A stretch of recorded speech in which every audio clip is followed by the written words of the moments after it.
The living world 11th biology का ये first chapter बहुत ही कंसेप्चुअल है और इसमें बहुत सारे छोटे छोटे कंसेप्ट हैं जिससे निगेटिव मार्किंग के चांसेस बहुत ज़्यादा होते हैं। फॉर एग्जांपल यहाँ पे देखो, ऑल लिविंग ऑर्गेनिज्म ग्रो।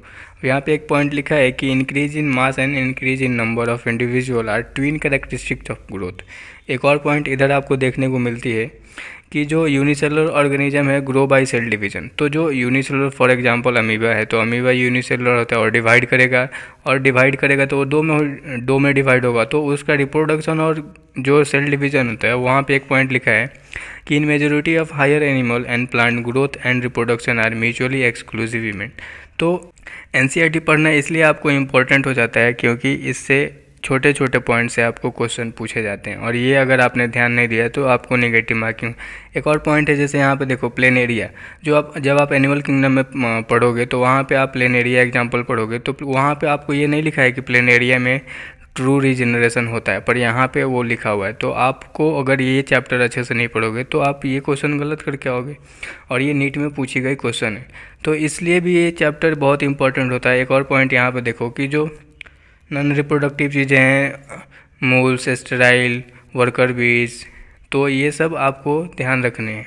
तो इस पेज पे देखो एक पॉइंट है कि defining properties of living organism और एक होता है characteristic properties of living organism. तो ये दो कॉन्सेप्ट को समझो। डिफाइनिंग प्रॉपर्टीज अलग होती है, कैरेक्टरिस्टिक्स अलग होती है, ठीक है। यहाँ पे एक कंसेप्ट है ब्रेन डेड और हैज़ नो सेल्फ कॉन्शियसनेस। तो इस कंसेप्ट को भी अच्छे से समझो। तो एनसीईआरटी के एक एक पॉइंट को समझो, क्योंकि एनसीईआरटी के पॉइंट्स को समझोगे ना तभी आपके बायो में 360 आउट ऑफ 360 आएंगे। मेरे भी आए हैं, तो आप मेरे एनसीईआरटी को फॉलो करो। और देखो यहाँ पे एक चीज़ लिखी हुई है ना, 1.7 to 1.8 मिलियन, तो आपको यही याद रखने हैं। एंड नेक्स्ट क्या है कि इसमें जो भी आपको क्वेश्चन पूछे गए हैं प्रीवियस ईयर में वो मैंने ऐड कर रखे हैं, तो वो भी आपको ऐड करने की ज़रूरत नहीं है। या फिर मैंने जो टेस्ट पेपर वगैरह दिए हैं तो उसमें से जो भी क्वेश्चन पेपर वगैरह जो भी क्वेश्चन पूछे गए हैं उसके अकॉर्डिंग जो पॉइंट्स इंपॉर्टेंट हैं मैंने टिक भी किए हैं। तो आप देख सकते हो जो जो पॉइंट्स टिक है या फिर जो मैंने एनसीईआरटी में लिखे हैं वो आप अपने एनसीईआरटी में ऐड करो। इससे आपकी क्या होगी, रिवीजन इम्प्रूव होगी। और एनसीईआरटी का रिवीजन बहुत इंपॉर्टेंट है नीट के लिए, क्योंकि अगर आप एनसीईआरटी का रिवीजन अच्छे से करोगे ना तभी आप एग्ज़ाम में नीट में अच्छे से परफॉर्म कर पाओगे और अच्छे से बायो के क्वेश्चंस पढ़ पाओगे। और जितना फास्ट बायो के क्वेश्चंस पढ़ोगे उतना आपका टाइम स्कोरिंग जो होगा वो अच्छा होगा और आपकी टाइम सेविंग होगी, जिससे आप केमिस्ट्री और फिज़िक्स में आप टाइम अच्छा दे सकते हो।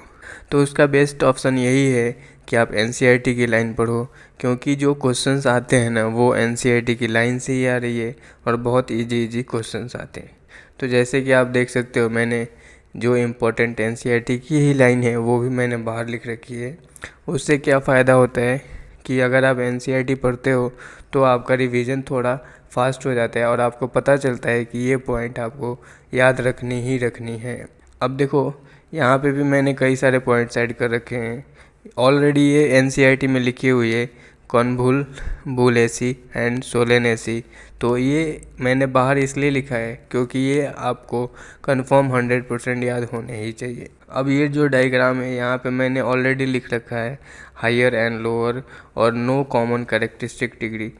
तो इससे क्या होता है कि जब आप यहाँ पे पढ़ते हो ना तो आपको ये कंसेप्ट रिवीजन करने में आसानी होती है। ये पॉइंट ऑलरेडी एनसीईआरटी में लिखी हुई है, तो इससे क्या होता है कि आप जब पढ़ोगे तब भी आपको दिखेगा और जब आप ये डायग्राम देखोगे तब भी आपको दिखेगा। इस पॉइंट में भी मैंने अंडरलाइन कर रखे हैं और कुछ पॉइंट्स बाहर लिख रखे हैं जो बहुत ही इम्पोर्टेंट है। और जो टिक मार्क कर रखे हैं ना वो इम्पोर्टेंट हैं, क्योंकि जो टिक मार्किंग है वो कई बार क्वेश्चन में पूछे गए हैं या फिर वो इम्पोर्टेंट है। जैसे यहाँ पे मैंने लिख भी रखे हैं ex situ conservation, in situ conservation. तो ये कंसेप्ट आपको इकोलॉजी में भी पढ़नी है और आपको यहाँ भी ध्यान रखनी है। तो वो सब मैंने ऐड कर रखे हैं, आपको ज़्यादा मेहनत करने की ज़रूरत नहीं पड़ेगी। आप जैसे ऐड लिखो और क्या करो, अगर आपने ऑलरेडी एनसीईआरटी में ऐड कर रखे हैं तो सही है, और जो पॉइंट आपको नया लगे वो अपने एनसीईआरटी में ऐड करो, क्योंकि ये बहुत ही इम्पोर्टेंट है और वो पूछे ही जाते हैं। जैसे बोटेनिकल गार्डन क्या होती है, जूलॉजिकल गार्डन क्या होती है, एंड इन सिटू कंजर्वेशन में क्या क्या आते हैं, तो वो सब पॉइंट्स मैंने ऐड कर रखे हैं। की फीचर्स में कौन कौन से पॉइंट इंपॉर्टेंट है वो मैंने टिक कर रखे हैं। एंड देन इधर